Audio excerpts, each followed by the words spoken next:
1 hari setelah dia dilantik, yang dilakukan Prabowo adalah pergi ke Eropa, join BRICS. Itu jelas-jelas menantang hegemoni Amerika Serikat. Dedolarisasi, dijoin langsung sama Pak Prabowo. Ya. Jadi, kepentingan oligarki adalah misi utama Presiden Prabowo untuk dihantam habis.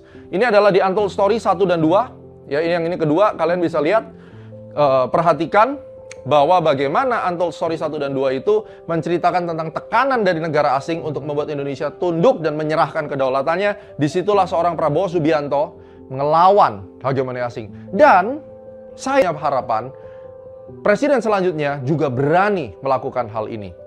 Indonesia saat ini bermain dua kaki. Berbalik dari loyal kepada Amerika menjadi heterogen ke Eropa. Khususnya BRICS dan French. Nah, tentunya kita akan langsung menyampaikan kritik kepada pemerintah yang harus diperhatikan.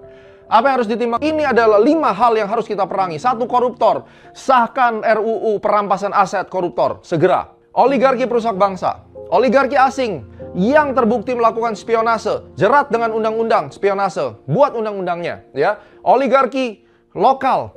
Putuskan rantai bisnisnya.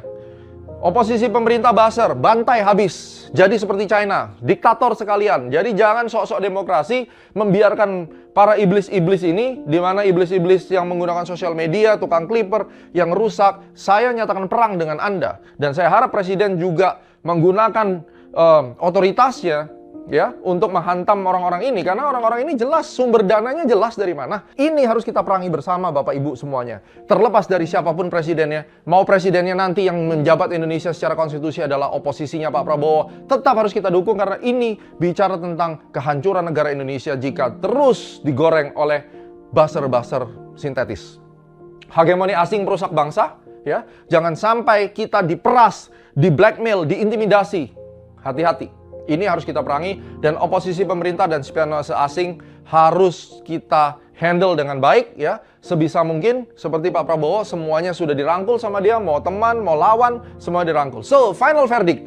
2 tahun loh, 2 tahun pemerintahannya presiden. Ini belum even setengah jalan, sudah heboh setengah mati. Kenapa heboh? Karena beliau membela kedaulatan negara, karena beliau mencoba mengambil kembali apa yang sudah dirampok selama ini, dan tentunya banyak kekurangan daripada presiden, makanya timbangan Prabowo ini menjadi koreksi buat pemerintah dan juga menjadi koreksi buat masyarakat agar